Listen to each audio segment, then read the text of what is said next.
In June, Gandhi was summoned by Sir Edward Gate, the Lieutenant Governor. और जून के महीने में गांधी जी को सर एडवर्ड गेट के द्वारा बुलाया गया, जो कि लेफ्टिनेंट गवर्नर थे. Before he went he met leading associates and again led detailed plan for civil disobedience if he should not return. और अब फिर से जो है गांधी जी उनसे मिलने जाने से पहले सभी अपने वकील साथियों के साथ मिलकर फिर से एक डिटेल्ड प्लान बनाया कि वे किस प्रकार से इस सविनय अवज्ञा आंदोलन को आगे बढ़ाना है. और अगर वो लौट के नहीं आए, यानी अगर उनको लेफ्टिनेंट गवर्नर ने जेल भेज दिया, तो उस सूरत में आपको किस तरीके से इस आंदोलन को आगे बढ़ाना है, इसकी रूपरेखा पहले से तय करके गए. Gandhi had 4 protected interviews with the lieutenant governor. और गांधी जी का अब जो है 4 बार उनके साथ इंटरव्यू यानी बातचीत हुई. Who as a result, जिसके परिणाम स्वरूप appointed an official commission of inquiry into the indigo sharecropper situation. अब नील की खेती करने वाले किसानों की स्थिति पर जो है एक ऑफिशियल कमीशन, एक आधिकारिक जो है कमीशन ऑफ इंक्वायरी बना दिया गया. The commission consisted of landlords, government officials and Gandhi as the sole representative of the peasants. और कमीशन के अंदर जो है कौन कौन लोग थे? लैंडलॉर्ड्स थे, सरकार के अधिकारी थे, और किसानों की तरफ से एकमात्र प्रतिनिधि था जो कि गांधी थे. Gandhi remained in Champaran for an initial uninterrupted period of 7 months. और गांधी जी इस प्रकार से चंपारण में लगभग 7 महीनों तक रहे. And then again for several shorts visits. और इसके बाद भी कई छोटी मोटी विजिट्स पर आते रहे. The visit undertaken usually on the entry of an unlettered peasant in the expectations that it would last a few days occupied almost a year of Gandhi's life. अब जिस अनपढ़ किसान के साथ गांधी जी आए थे इस उम्मीद में कि भी कुछ दिनों की बात होगी, उस किसान के साथ आने से इस आंदोलन ने गांधी जी का लगभग 1 साल जो है वो यहाँ व्यतीत हुआ. यानी गांधी जी ने 1 साल जो है इसमें व्यतीत हो गया. The official inquiry assembled a crushing mountain of evidence against the big planters. And when they saw this, they agreed in principle to make refunds to the peasants. But how much must we pay? They asked Gandhi. और जब पूरी inquiry commission ने अपनी inquiry की और पूरे सबूत इकट्ठे किए, तो लैंडलॉर्ड्स को ये लग गया कि भी मामला उनके खिलाफ जा रहा है. तो उन्होंने जो है वो ये तय किया कि भाई वो तैयार है रिफंड करने के लिए, यानी कि उनको पैसे देने के लिए वो तैयार है. और अब उन्होंने पूछा गांधी जी से कि भाई कितना वापस लौटाएं, पूरा तो हम नहीं देंगे, कितना लौटाएं. They thought he would demand repayment in full of the money which they had illegally and deficiently extorted from the sharecroppers वगैरह. उन्होंने सोचा कि वे गांधी जी पूरे पैसे वापस मांगेंगे जो कि उन्होंने गैर कानूनी तरीके से और धोखे से जो है शोषण किए हैं, उनको एक्सटोर्शन किया है शेयर क्रॉपर्स का. ही आस्क्ड ओनली 50%, जबकि गांधी जी ने क्या कहा? वे 50%, जितने लिए उससे आधे दे दो. देयर ही सीम्ड एडामेंट राइट्स रिवर्ड डीजे होज. अब डीजे होज जो है JZ होज जो है वो कहते हैं कि यहाँ पर जो है वो बिल्कुल एडामेंट लग रहे थे, यानी दृढ़ निश्चय लग रहे थे. British missionaries in Champaran who observe the entire episode eight close range. अब ये कौन थे? ब्रिटिश मिशनरी थे जिन्होंने कि चंपारण की इस पूरी घटना को बड़ी नज़दीक से देखा था. Thinking probably that he would not give way, the representatives of planters offered to refund to the extent of 25%, and his amazement, Mr. Gandhi took him at his word, thus breaking the deadlock. और अब जो है उनके representative जो थे landlords के, उन्होंने ये कहा कि भाई हम 25% जो है वापस रिफंड के लिए तैयार हैं। और ये उनके लिए बड़े आश्चर्य की बात थी कि गांधी जी ने 25% के इस डेडलॉक को भी हाँ भर दी कि ठीक है कोई बात नहीं, 25% वापस दे दो। अब देखो क्या हुआ, क्या किसान उनके इस 25% को मानेंगे या गांधी जी कैसे उनको समझाते हैं। This settlement was adopted unanimously by the commission, और ये सेटलमेंट कमीशन के द्वारा बिना किसी विवाद के स्वीकार कर लिया गया। Gandhi explained that the amount of the refund was less important than the fact that the landlords had been obliged to surrender part of the money and with it the part of their Prestige. अब गांधी जी ने ये उनको समझाया कि भाई refund का पैसा जो है वो मायने नहीं रखता, मायने रखता है तो उन लैंडलॉर्ड्स का आत्मसम्मान, कि कहीं न कहीं उनकी इज्जत, उनकी प्रतिष्ठा भी दांव पे लगी है और उनको वापस देने के लिए मजबूर होना पड़ा। तो यहाँ पैसा मायने नहीं रखता, ये चीज़ मायने रखती है।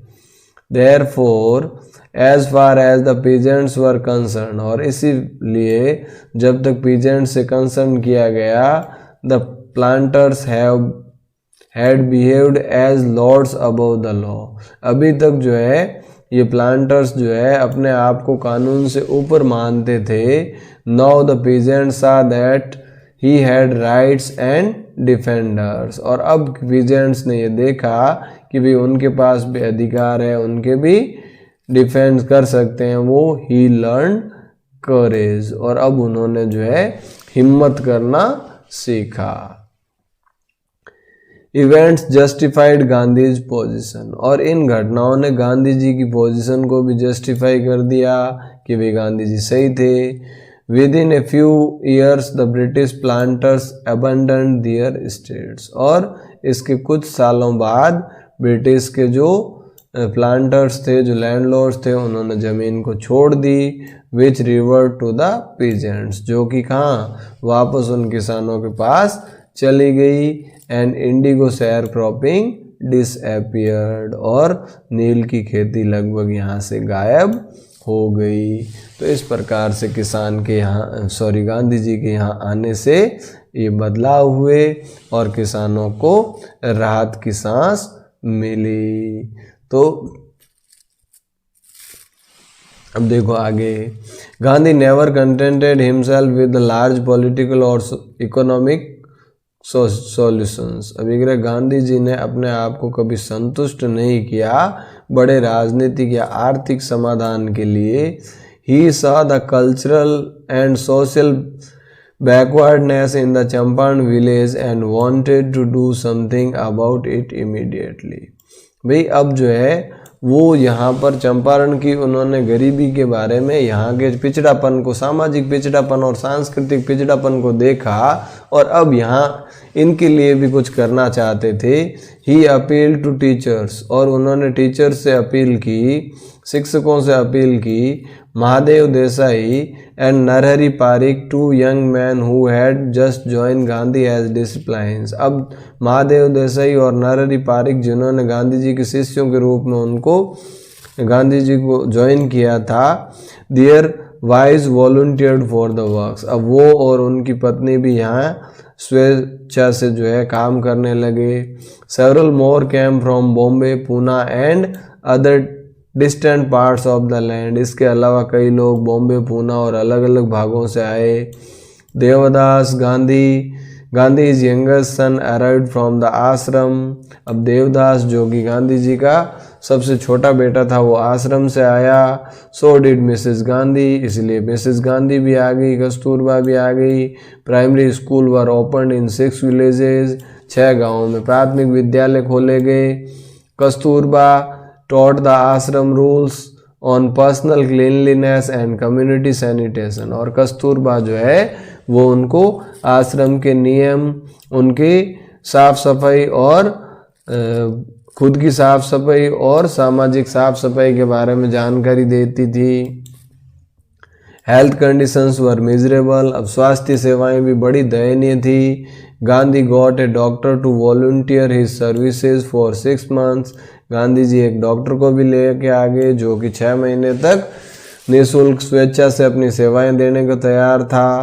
3 मेडिसिन्स वर अवेलेबल, अब 3 तरह की दवाइयाँ वहाँ अवेलेबल थी। कैस्टर ऑयल यानी अरंडी का तेल, कुनैन एंड सल्फर ऑइंटमेंट, ये 3 तरह की दवाइयाँ बनाई गई। Anybody who showed a coated tongue was given a dose of castor oil, अब जिस किसी के भी जीभ पे जो है वो जमा हुआ था उसको कैस्टर्ड ऑयल दिया गया। Anybody with malaria fever received quinine plus castor oil, किसी को भी मलेरिया होता तो उसको कुनैन और कैस्टर ऑयल दिया जाता। Anybody with skin eruptions received ointments plus castor oil, या किसी को त्वचा से संबंधित कोई बीमारी होती तो उसको ऑइंटमेंट और कैस्टर ऑयल दिया जाता। Gandhi notice the filthy state of women's cloth, he asked Kasturba to talk to them about it, अब गांधी जी ने जो है महिलाओं के गंदे कपड़े देखे और कस्तूरबा को बोला कि भाई इनसे बातचीत करो, तुम इनको साफ सफाई के बारे में बताओ। One women took Kasturba into her hut and said, look there is no box और cupboard here for clothes, the sari I am wearing is the only one I have. अब एक महिला कस्तूरबा को पकड़ के अपनी झोपड़ी में ले गई और उनको कहा, देखो यहाँ आपको कोई बैग या कवर्ड या कुछ दिखाई दे रहा है क्या, बॉक्स वगैरह, ये एक ही साड़ी है जो कि मैं पहनती हूँ, मेरे पास दूसरा पहनने का कपड़ा भी नहीं है, इसलिए गंदी रहती हूँ, बाकी मुझे गंदे रहने का शौक नहीं है। During his long stay in Champaran, Gandhi kept a long distance watch to the आश्रम, अब चंपारण रहते समय भी उन्होंने आश्रम में भी बड़ा ध्यान दिया। He spent regular instructions by mail and asked for financial accounts, यानी वो संदेश भेजते रहते थे और फाइनेंशियल अकाउंट्स की भी जानकारी लेते रहते थे। Once he wrote to the residents that it was time to fill in the old latrine trenches and dig new ones, otherwise the old ones would begin to smell bad, और एक बार तो उन्होंने ये भी लिखा था कि लैट्रिन के लिए जो गड्ढे खोद रखे हैं अब उनको भर दिया जाए और नए गड्ढे खोद दिए जाए, नहीं तो ये बदबू मारने लग जाएंगे। The Champaran episode was a turning point in Gandhi's life, और ये चंपारण की घटना जो है गांधी जी के जीवन का एक बहुत बड़ा टर्निंग पॉइंट था। What I did he explained, अब वो कहते हैं उन्होंने जो किया was a very ordinary thing, ये बहुत साधारण चीज़ थी। I declared that British could not order me about in my own country, और मैंने वही किया कि भाई मेरे खुद के देश में मुझे ब्रिटिशर्स ऑर्डर नहीं दे सकते, अंग्रेज मुझे अपने देश में ऑर्डर नहीं दे सकते, यही मैंने किया। But Champaran did not begin as an act of defense, it grew out of an attempt to alleviate the distress of large number of poor peasants। अभी कह रहा यहाँ पर जो है ये चंपारण की जो घटना है ये एक प्रयास था यहाँ के लोगों को, गरीबों को जो है ऊपर उठाने के लिए। This was the typical Gandhi pattern, और ये गांधी जी का तरीका था। His politics were intertwined with the practical day to day problems of the millions, उनकी राजनीति भी उनकी व्यवहारिक जीवन और दैनिक जीवन में काम आने वाली दैनिक जीवन की समस्याओं से संबंधित थी, जिनसे कि हजारों की जो समस्याएं थी उनका समाधान भी उसमें था। He was not a loyalty to abstraction, it was a loyalty to living human beings। अभी अगर उनकी वफादारी जो है वो किसी एब्स्ट्रैक्शन से नहीं थी बल्कि यहाँ की ह्यूमन बीइंग से, यहाँ के जो इंसान थे, मानव थे, उनसे थी।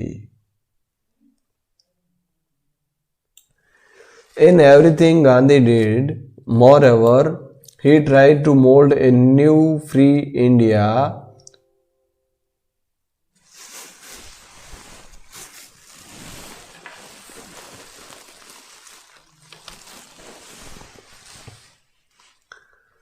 In everything did Gandhi. अभी करा जो कुछ भी गांधी ने किया, मोर एवर, इसके अलावा he tried to mould a new free India, उन्होंने एक नए, मोल्ड का मतलब ढालना, किसी सांचे में ढालना, तो उन्होंने प्रयास किया भारत को एक नए सांचे में ढालना।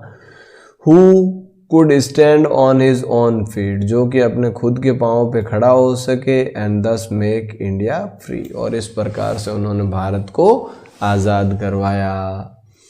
Early in the Champaran action, Charles Freer Andrews, the English pacifist who had become a devoted follower of Mahatma Gandhi. अभी कह रहा है शुरुआत के अंदर, चंपारण घटना के शुरुआत में चार्ल्स फ्रायर एंड्रयूज नाम का एक अंग्रेज था जो कि गांधी जी का शिष्य बन गया था। Came to bid Gandhi farewell before going on a tour of duty to the Fiji island. वो गांधी जी के पास आया अपने फिजी आइलैंड के टूर पे जाने के लिए, वहाँ की ड्यूटी के लिए। Gandhi's lawyer friend thought it would be a good idea for Andrews to stay in Champaran and help them. अब गांधी जी के जो वकील साथी थे उन्होंने ये सोचा कि भी ये बहुत ही अच्छा आइडिया है कि एंड्रयूज उनके साथ ही चंपारण रहे और उनकी मदद करे। Andrew was willing if Gandhi agreed. अब एंड्रयू भी इसके लिए बिल्कुल तैयार था, खुश था अगर गांधी जी मान लेते। बट गांधी वॉज वेहेमेंटली अपोज्ड, लेकिन गांधी जी ने उनका पूरी तरीके से विरोध किया। ही सेड, उन्होंने कहा, you think that in this unequal fight it would be helpful if we have an Englishman in our side। अब उन्होंने कहा तुम क्या सोचते हो कि इस अनइक्वल का मतलब असमान, इस असमान लड़ाई में तुम क्या सोचते हो कि एक अंग्रेज हमारी तरफ हो जाएगा तो ये हमारे लिए मदद करेगा। This shows the weakness of your heart, ये तुम्हारे हृदय की कमजोरी जाहिर करती है। The cause is just and you must rely upon yourself to win the battle. विग्रह द कॉज यानी कि इसका जो कारण है वो बिल्कुल सही है, जस्ट का मतलब न्यायपूर्ण है, और आपको अपने खुद के ऊपर भरोसा करना होगा इस युद्ध को जीतने के लिए। You should not seek a prompt in mister Andrews because he happens to be an Englishman. तुम्हें इसके ऊपर या इसकी बैसाखियों के, मिस्टर एंड्रयूज की बैसाखियों के ऊपर चलने की आवश्यकता नहीं है क्योंकि एक अंग्रेज है। He had read our minds correctly, Rajendra Prasad commented. अब राजेंद्र प्रसाद कहते हैं कि वो हमारे माइंड को, हमारे दिमाग को बड़ी सटीकता से पढ़ लेते थे। And we had no reply, और हमारे पास कोई जवाब नहीं था। Gandhi in this way taught us a lesson of self reliance, और इस प्रकार से गांधी जी ने हमें सेल्फ रिलायंस यानी अपने आप पर आत्मविश्वास का पाठ भी पढ़ाया। Self reliance, Indian independence and help to sharecroppers were all bound together. अभी अगर आत्मविश्वास, भारत की स्वतंत्रता और इन शेयर क्रॉपर्स की मदद करना, ये सारी चीज़ें आपस में इंटरकनेक्टेड रही हैं। तो इस प्रकार से आज अपन ने इस चैप्टर को कंप्लीट किया। इसका राइटर है लुई फिस्चर, और इस प्रकार से गांधी जी का ये शुरुआत भारत का पहला आंदोलन था जिसमें उन्होंने किसानों की समस्याओं को समाधान किया और एक नतीजे तक पहुंचाया। तो आई होप आपको ये चैप्टर समझ में आया होगा। इसी के साथ आज के इस सेशन को यहीं विराम देंगे। Thank you. जय हिंद, जय भारत।